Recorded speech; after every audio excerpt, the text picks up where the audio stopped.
지난 10월 28일 강원도 홍천의 한 주택에서 불이 나 3살짜리 아이가 갇혀있다는 신고가 접수됐다. 소방관들이 출동했지만 이미 화마에 휩싸인 현장은 진입조차 어려운 상황. 하지만 불길 속으로 뛰어든 소방관들은 아이를 구해냈고 119 구급차 안에서 응급처치를 받은 아이는 병원에 도착하기 전 기적처럼 의식을 되찾았다. 화염 속에 검게 그을리고 녹아내린 헬멧. 당시 화재 현장이 얼마나 위험했는지를 여실히 보여주고 있는데 2주 후 화재가 났던 현장을 다시 찾아가 보았다. 화마가 휩쓸고 간 자리에는 처참한 흔적들로 가득했는데 집안 전체가 형체를 알아볼 수 없을 정도로 타버렸고 남은 것은 검은 잿더미뿐이었다. 당시 현장에 출동했던 홍천 소방서. 아이를 구조했던 김인수 소방관 역시 그때의 기억이 아직도 생생하다.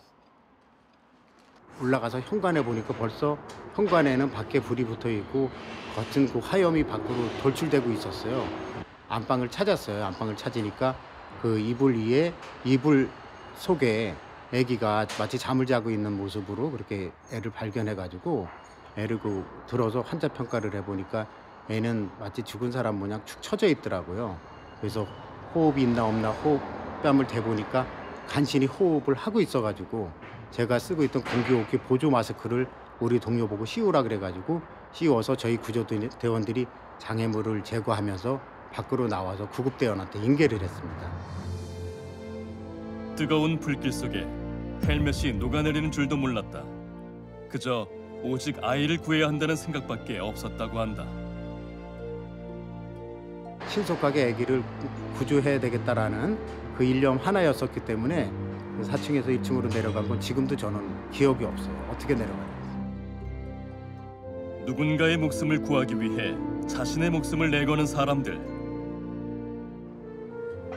사람들은 이들을 슈퍼맨이라 영웅이라 부르지만 사실 매번 생과 사의 갈림길에서 치열한 전쟁을 벌이고 있다. 의식이 없는 환자가 있다 그래가지고 출동을 했다가 헬기에서 넷배를 하고 내려가다가 바위에 부딪히면서 큰일 날 뻔한 사고도 있고요. 세월호 사고 나가지고 지원 근무 나가다가 저희 소방 항공기가 추락해가지고 인원 5명 다 사망하지 않았습니까? 광주에. 그 팀장님 동료들이요? 예. 세월호 구조를 위해 나섰던 헬기가 추락하면서 소방관 5명이 전원 사망했다. 추락하는 그 순간까지 소방관들은 대형 참사를 막기 위해 조종대를 놓지 않았었다. 그렇게 동료들을 떠나보낸 김인수 소방관. 그 사고를 접했을 순간에는 먼저 떠난 동료들을 생각하면 여전히 마음이 먹먹해진다. 끊이지 않는 소방관들의 죽음. 또 지난 4월에는 유기견을 구조하려다 불의의 교통사고로 소방관 3명이 사망하는 사고가 발생하기도 했고 취객에게 폭행을 당한 소방관이 사망에 이르는 일도 있었다. 한 명이라도 더 구조하기 위해 하루에도 몇 번씩 수십 킬로그램 장비를 메고 밤낮 없이 출동하는 소방관들. 하지만 정작 그들은 보호받지 못하고 있다. 지난 10년간 소방대원 3명 중 1명이 근무 중 부상을 당한 경험이 있는 것으로 나타났으며 현장에서 순직한 소방관도 무려 60명이나 된다. 온갖 참혹한 사건 사고 현장에 가장 먼저 출동하는 소방관들. 정신적 괴로움이 클 수밖에 없는데 경기도 남양주에 위치한 119 힐링센터. 과거 소방서 건물을 개조해서 소방관을 위한 생활관과 운동치유실, 심리치유실 등으로 꾸민 공간으로 소방관들이 근무 중 받는 각종 스트레스를 해소하고 건강을 챙길 수 있도록 도와주는 곳이다. 이곳에서 상담을 진행하고 있는 이숙진 주임. 누구에게도 털어놓지 못하는 소방관들의 다양한 상처를 어루만져준다.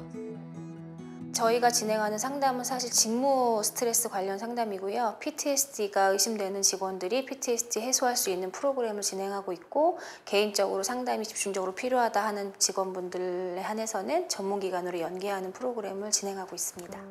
요즘에 좀 스트레스 받거나 이런 일 있으세요?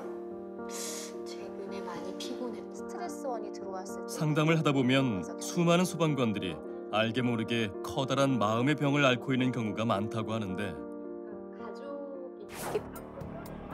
소방관들은 외상후 스트레스를 유발할 수 있는 사건, 사고를 한 해 평균 8차례 이상씩 경험하고 있다고 한다.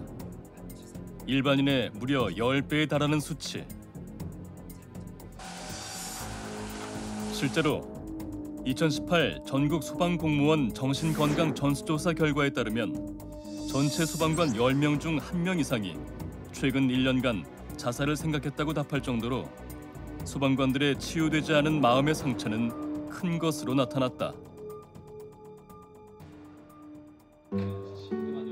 다행히 이숙진 주임은 꾸준한 치료를 통해 심신의 안정을 되찾게 됐지만 주변 많은 동료들이 아직도 힘겨운 싸움을 하고 있다고 말하는데, 저희는 항상 하는 일이, 구급대원들은 마지막을 같이 환자들과 하는 거고, 화재 현장에서는 사선을 넘나드는 거잖아요. 제가 이제 작년에 이제 큰 대형 사고들을 났던 지방 분들을 또 힐링 캠프에서 뵀는데, 그분들은 그런 인프라가 너무 없는 거예요. 상담사도 구하기 힘들고 병원도 사실 없고 갈 수 있는 곳이 한정돼서 서울로 멀리 나와야 되는 상황인 거예요. 그래서 이게 국가직이 되면 아무래도 국가에서 운영을 하다 보니까 훨씬 자유롭지 않을까. 너무 편차가 크거든요. 현재 소방 공무원들의 98.8%는 지방직. 지자체 예산에 따라 소방 인력과 장비, 치유시설 지원이 천차만별이다 보니 예산이 부족한 지방에선 소방관들의 안전마저 크게 위협받고 있는 현실이다. 지역에 따라서 소방 안전 서비스의 품질과 장비 이런 것이 현격하게 차이가 있습니다. 소방 서비스를 제공하는 주체가 누구겠습니까? 소방 공무원들입니다. 이분들이 안전하지 못하고 이분들이 직장에 몰입하지 못하고 하면은 안정적인 소방 서비스가 제공될 수 없습니다. 이에 2016년 7월 소방 공무원들을 모두 국가직으로 전환하고 이를 위해 국가 직속의 소방청을 설립하자는 이른바 소방관 눈물 닦아주기법이 발의됐지만 현재 1년 넘게 국회에서 계류 중이다. 이에 각계각층에서 목숨을 걸고 재난 현장에서 싸우는 소방관들이 온당한 대우를 받게 하자는 응원의 목소리들이 이어지고 있는데, 이곳은 경기도 용인시. 이곳에 아주 특별한 학교가 있다고 해서 찾아와 봤다. 바로 이곳은 신입소방관들이 현장에 투입되기 전 실전 교육을 받는 소방학교. 생명을 걸고 생명을 구하는 직업이기에 교육이지만 실전 못지않은 긴장감이 흐른다. 아닙니다. 싫어. 얼굴을 바라보는 상태에서 보조 마스크를 착용시키는 게 좋습니다. 알겠습니까? 네.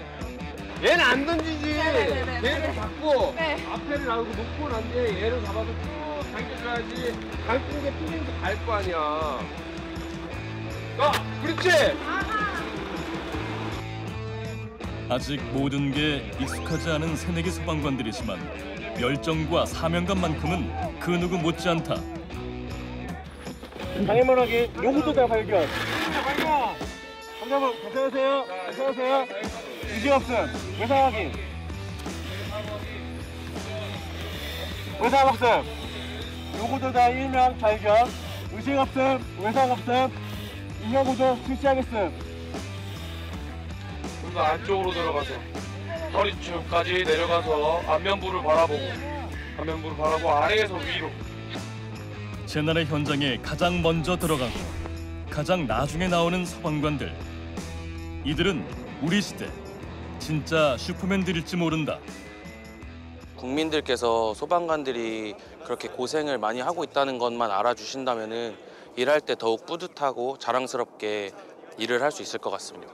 어릴 적부터 꿈꿔왔던 만큼 어디 다치지 않고 그리고 남들에게 부족하지 않게끔 항상 남들 도우면서 제 인생에도 항상 보람 있게 살 수 있는 그런 사람이었다라고 남겨질 만큼 열심히 소방관으로서 사명을 다하고 싶습니다.